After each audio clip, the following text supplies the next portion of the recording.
Алыс шығыс батыс Еуропаға, Сібірден Индостанға дейін бірнеше ғасырлар бұрын көшпенділер өркениеті 10 мыңдаған шақырымдарға созылған еді. Қазіргі уақытта көшпенді тайпалар тәуелсіз елдің тұрғындарына айналды. Алайда олардың бәрі өздерінен ежелгі мәдениеттерін көздің қарашығындай сақтап келеді. Номадтар дәстүрмен заманауи өмір қалай үйлесім табуда? Этноспорт бағдарламасы осы жайлы.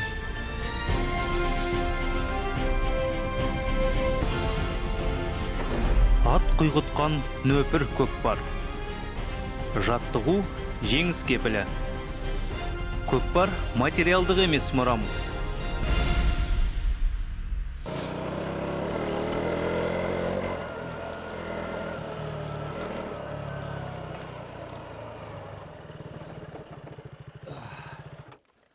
Баршаңызға қайырлы күн. Қандай халықты алмасақ та, әрқайсысы ұлттық ойындарға бай. Олар ұлттық мәдениет пен әдет-ғұрпының көрінісі. Мәселен, канадалықтарда хоккейді нағыз ерлер ойыны деп санайды. Ал европалықтар футболға, Америка халқы бейсболға әуес. Біз болсақ, ежелгі көшпенділердің ұрпағы екендігімізді дәлелдеп отырмыз. Өйткені бізде нағыз ер жігіттер ойыны көкпар бар.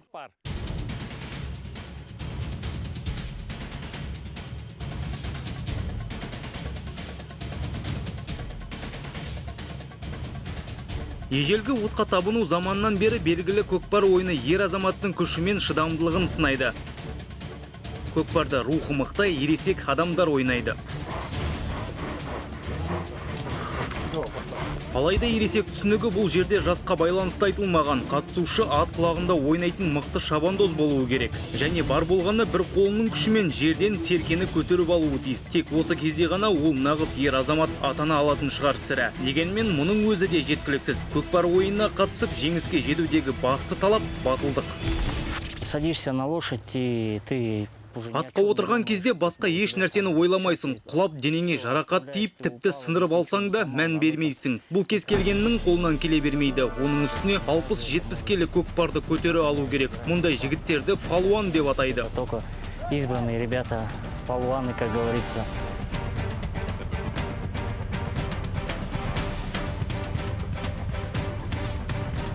Қақпа орында болат қазан тұрған кезде ойыншыларға көкпармен бірге қазанға секіруге тура келеді.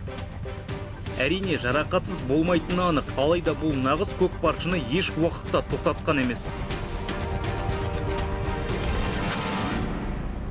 Көкпар ойыншылары ешқашан қорқынышқа бой алдырмаулары керек. Өйткені ат мұны бірден сезеді. Кейін жылқы бірден қателік жасай бастайды. Өйткені жылқы өте сезімтал жануарлардың бірі. Жылқы иесі неғұрлым сенімді болса, ат та соғұрлым өзіне сенімді бола түседі. Біздің ата-бабаларымыз көкпарды жас жігітті аңшылыққа үйрету дәстүрі ретінде қабылдаған. Бақыт Қайырбеков өзінің көшпенділер әлемі атты кітабында көкпарды спорттық ойын ғана емес, құдайларға жақындай түсуге талпыныс деп қарастырады. Ал көкпаршылар болса, тәңір, яғни аспан жауынгерлері. Салт атты жауынгер шайқасқа қатысып жеңіске жетеді. Егер жолы болса, қарсыласын жеңеді. Сәті түспесе, тым болмағанда өзінің ішіндегі батылсыздықты жойып, қорқынышын жеңеді. Арасында көшпенділердің өмір сүру салтында жауынгерлік өнердің маңызы зор болды. Салт атпен өтетін сайысқа дайындықсыз барған сарбаз ажал құшуы мүмкін. Сол себепті көкпар сияқты ұлттық ойын түрлерін жетілдіру арқылы әскери жауынгерлік дайындыққа мән берілген. Көкпардың шығу тарихы жайлы бірнеше пікір бар. Мына болжам ең кең таралған. Историки говорили, что көкпар это от чего произошло? Тарихшылар көкпардың қайдан шыққаны жайлы бірнеше пікір айтады. От этого слова произошло. Ол көк бөрі, яғни қасқыр сөзінен шыққан деген болжам бар. Она нашествие делала, людям покой не давала. Кезінде олар отар қойлар, жылқылар мен адамдарға шапқан. Кейін бұған ашуланған жұртшылық оларды сүйрей бастайды. Кейбіреулер осындай әрекет ұлттық ойынға айналды дейді. Превратилась в национальные игры. Өзге деректерде көкпар ретінде серкенің таңдалуы бекерден емес екендігі айтылады. Ол түркілерді көк тәңіріне табыну салтанатында болған. Түркі тілдес елдердің аңыздарында айымүйізді ақ серкені, болмаса бос қасқа малды құрбандыққа шалу табынушылықтың дәлелі ретінде қабылданған. Көкпардың бірнеше түрі бар. Ең таңдамалы әрине спорттық түрі дода көкпар. Дода көкпар топпен ойналады. Алаңда 8 ойыншы, әр топта 4-4-тен. Барлығы командада 12 көкпаршы болуы тиіс. Қызу ойын барысында қатысушыларды алмастырып отыруға тура келеді. Бір кезең ұзақтығы 15 минут. Ойыншылар оның әрбір секундын босқа жібермеуге тырысады. Современный, скажем, спортивный вариант. Көкпардың заманауи спорттық түрі жай ғана спорт емес. Бұрындары шайқас стратегиялық тұрғыдан барынша жоспарланған болатын. Кімнің қысқа қашықтыққа, ал кімнің ұзаққа шабатыны, көкпарды кімнің қағу керектігі, ал кімнің қорғайтындығы алдын ала шешіліп жоспарланады. Бұл кәдімгі бір шайқасқа дайындалудан еш кем емес. То есть это целая подготовка к войне. Көкпар играет не только на официальных. Көкпар тек ресми жарыстарда ғана ұйымдастырылмайды. Көкпар тарту жайлауда немесе ауылда басталып кетуі де мүмкін. Ойын уақыты шектелмейді. Жеңімпаз анықталып, қажетті ұтысқа қол жеткізілгенге дейін тоқтатылмайды. Дәл осы жерде көп нәрсе төзімділікке байланысты. Шабандоздың да, аттың да шыдамдылығы сыналады. Кім мықты болса, жеңіс соның қолында. Кто сильнее, тот и победил. Біз Алматы облысындағы Қарасай ауданының Береке ауылындағы ипподромындамыз. Бұл жердің көкпары өз алдына. Ойын командалық емес, әр ойыншы бөлек бір топ. Айту керек, Серкенің салмағы мұндай көкпарда 60 келіге дейін жетуі мүмкін. Ал спорттық ойында оның салмағы 35 келі болады. Несмотря на внешнюю Сырт көзге қарапайым болып көрінгенімен, екінің бірі көкпаршы бола алмайды. Өйткені ойын қатысушыдан арнайы машықтарды қажет етеді. Бұл үшін ұзақ жаттығу жасау қажет. Айтпақшы, нәзік жандыларда көкпар тартады. Менің бір танысым көкпарды жерден оңай көтеріп алу үшін суға толы ыдыстарды көтеріп жаттығады. Топ капитаны Тимур да өзінің ерекше тәсілін ойлап тауыпты. Қазір өз тәсілінің қалай жұмыс істейтіндігін көрсетеді. И сейчас он нам покажет, как он работает.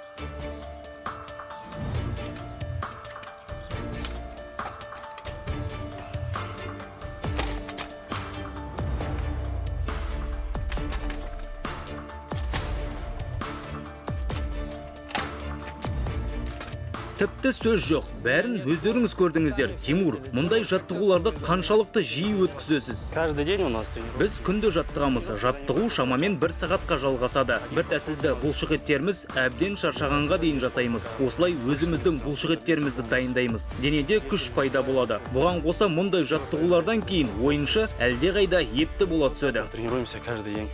Я в буквальном смысле смотрю. Тимурға қарап таңданысымды жасыра алар емеспін. Оның менен мықты болғаны соншалық. Тіпті оның күшіне сене алмаймын. Сіз тағы қайталай аласыз ба?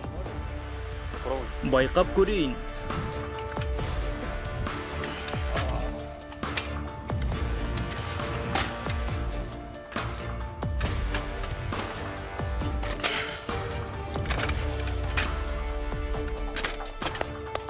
Нет слов, Айтатын нет сөз слов, жоқ. Тимур, можно сіздің пожать мықты эту қолыңызды сильную алсам могучую бола ма? руку? Өте Я вас керемет еще. болды.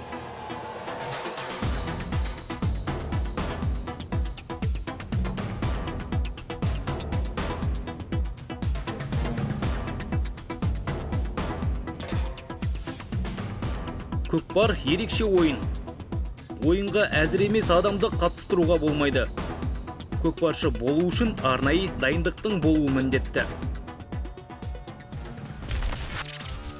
Для игры в көкпар нужны. Көкпар үшін қол мықты болу керек. Онсыз болмас. Өйткені бір қолмен 60 келіні көтеру керек қой. 50 килограмм. У нас в команде Біздің топта 20 адам бар. Аптасына 3 рет жаттығу залына барамыз. Топтарыңыздағы ойыншылардың жастары қандай? Біздің ойыншылардың жастары 14 пен 40 жас аралығында. Жергілікті көкпар ойыншыларының басым бөлігі кәсіпқойлар емес, алайда ойынның олардың қандарында бар екені бірден байқалады. Олардың аталары да, әкелері де көкпар ойнаған. Енді бұл дәстүрді ұлдары жалғастыруда. Максимальный вес туши казана. Көкпарға тартылатын Серкенің салмағы 60 келі. Бұл салмақта атта жүріп жерден көтеру керек. Мен көкпар ойнауды енді бастаған адам болғандықтан бұл істі біраз жеңілдетпекпін. Алдымен жерден мына сөмкені көтеруге тырысып көремін. Так, Бірінші ретте жолым болмады. Екінші мүмкіндік.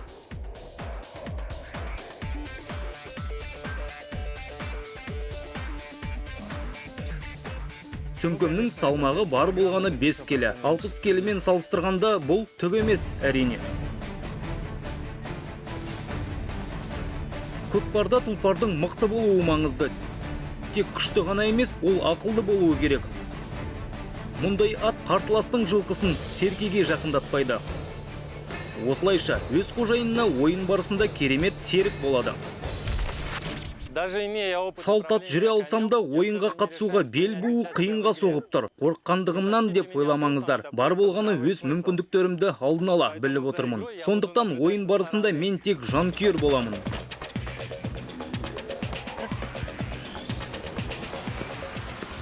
Мұндай ойында қатал төрешілер жоқ, алайда жазылмаған ережелер бар. Оларды ойыншылар қатаң сақтайды. Мәселен, ойыншы серкені ер тоқымға байламауы тиіс. Қарсылас серкені жерден көтермек болған сәтте оған шабуыл жасауға тыйым салынады. Сондай-ақ серкенің екі бірдей аяғын тығуға болмайды. Бір аяғы бос болуы керек. Бұл қарсыластарға көкпарға таласуға мүмкіндік береді.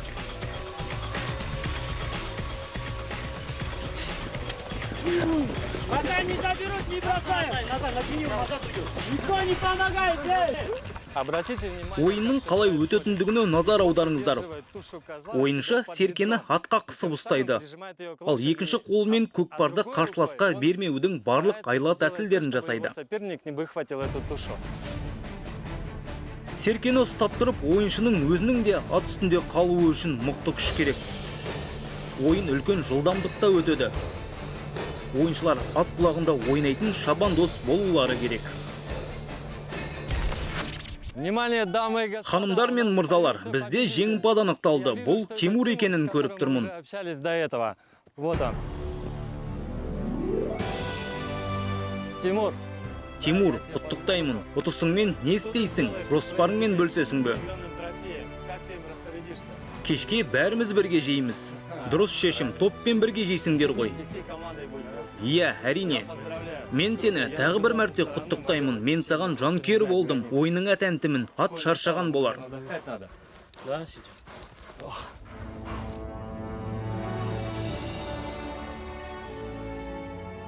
Біздің ата-бабаларымыз ұтысты, яғни серкені балалары жоқ отбасыларға табыстаған. Мұндай тартудан кейін жанұяда бала дүниеге келеді деген сенім болған. Ага. Аға, кеңес үкіметі кезінде көкпарға тыйым салынған болатын. Мұны ойын қауіпті деп түсіндірген еді. Бұл қаншалықты рас. Было оправдано. Ну, это такие вопросы, конечно, были. Мұндай мәселе әрине болды, алайда көкпардан әлде қайда қауіпті ойындар жетерлік. Еще и игры есть же. Не то, что көкпар. Мәселен, автожарыс, мотоцикл жарысы, немесе өзенде слаломмен жүзу сынды ойындар бар. Катаются на слаломе. С бурных рек спускаются. Ну, көкпар это традиционно. Дегенмен, көкпар дәстүрлі ұлттық ойын. Ер қанаты ат деп бекерден айтпайды ғой. Бие мініп тойға барма, көкпарға шаба алмайсың дегенде бар. Яғни аттың мықтылығы аса маңызды. Крылья Джигита. Дегенмен, көкпар ойынында жарақат алу оңай екендігін мойындау керек. Жарақаттарды мейлінше азайту үшін ойыншылар арнайы жабдықтарды қолданады. Мұхиддин, біз сіздің қызу ойын барысында аттан құлағандығыңызды көрдік. Сіз үшін уайымдадық. Мұна қорғаныстың арқасында тізе, аяқ пен бас қорғалады. Арнайы киім жайлы айтып берсеңіз. Специальная шапка. Расскажи нам про экипировку. Ну, начнем с сапогов. Сапоги, они... Алдымен етіктен бастайын, ол табанды қорғайды. Не ломались, там не выходили. Өкші шығып кетпейді. Және дода кезінде топпен таласқан кезде соққылардан қорғайды. В толпе крутишься, удары, вот эти удары, они защищают там много.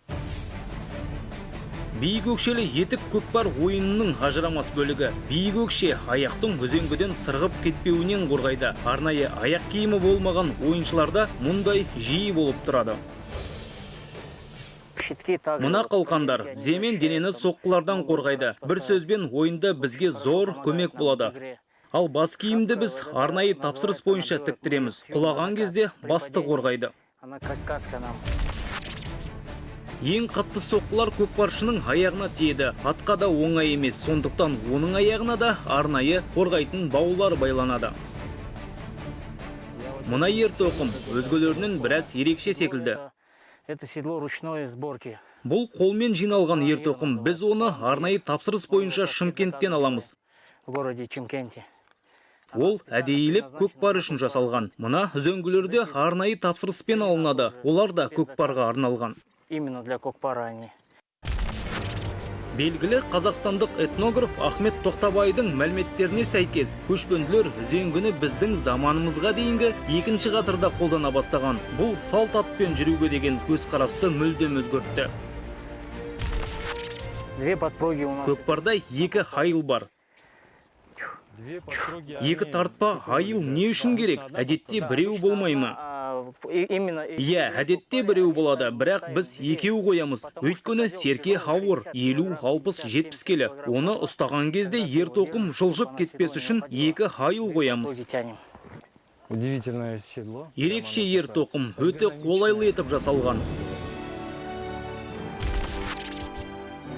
Көкпарға арналған ер-тоқымды жасау кезінде ойыншының дене бітімі ескеріледі. Ол барынша терең әрі ыңғайлы болуы керек. Серкені көтерген кезде дұрыс бекітілмеген қарапайым ер-тоқым болса, тепе-теңдікті жоғалтып, аттан құлауға болады. Рассказывая о Кокпаре... Көкпар жайлы әңгіме қозғаған кезде бір жайтты айтпай кетуге болмас. ЮНЕСКО Қазақстанның көкпарды материалдық емес, мұра тізіміне енгізу туралы өтінішін қабылдамады. Өйткені көкпар барысында жануарларға қатыгездік танытылады дейді олар. Дәл осы себеппен испандықтарда коррида тізімге енбеген. ЮНЕСКО конвенциясының өзіндік талаптары бар. Ойын адамдардың сезімдеріне тимеуі керек.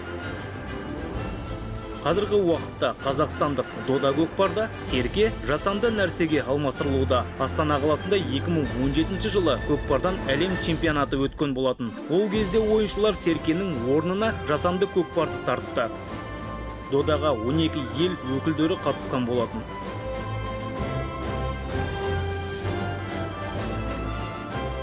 Біздің ойыншылар ипподромда әлі ескіше ойнауды жалғастырып келеді. Өйткені серкемен ойнаған әлде қайда қолайлы дейді олар. Жасанды көкпар қолдан сырғып кетсе, оны жерден көтеріп ұстап қалу оңай іс емес. Бұл тұста қаржы мәселесі де маңызды. Серке денесі жасанды түріне қарағанда кем дегенде 8 есеге арзан. Ойынның қаталдығына қарамастан ол шын мәнінде біріктіруші қызметін атқарады. Көшпенді тарихы бар елдер арасында бұл ойын аса танымал. Көкпар Өзбекстан, Қырғызстан, Тәжікстан, Түркия, Монғолия, Әзербайжан мен Ресейде ғана емес, Венгрия, Қытай, Ауғанстан және Аргентинаға дейін ойналады. Этнофестивальдер көшпенділер әлемінің айқын көрінісі. Европада тек мадиярларда ғана киіз үйлер бар. Мадиярлар қымыз дайындаған. Біздің ұлттық ойындарымыз да өте ұқсас. Мәселен, көкпар бізде көбере деп аталады. Көбере де командамен ойналады. Ол қазақтың көкпарына және орталық азиялық бускашиге өте ұқсас. Айтпақшы, Ауғанстанда көкпар бузавиш деп аталады. Қырғызстанда ұлақтартыш, Тәжікстанда бускаши. Ойынның өтетін жеріне байланысты ережесі де біршама өзгереді. Алайда ойыншыларды ұлты мен еліне қарамастан біріктіретін тұсы да бар. Самое главное, что в древности... Ежелгі кезде де қазірде адамдарды ортақ рух біріктіреді. Мұндай фестивальдар осындай рух береді. Венгр тілін білмей-ақ біз бір-бірімізбен еркін араласа аламыз. Бір-бірімізді жақсы түсінеміз. Тек Андреш қана орысша шамалы сөйлейді. Бастысы, тарихи түп тамырымызды түсіну керек. Бізде бұлай болады, сіздерде өзгеше деп бөліну үшін емес, керісінше бірігу үшін білуіміз керек. А наоборот, для объединения.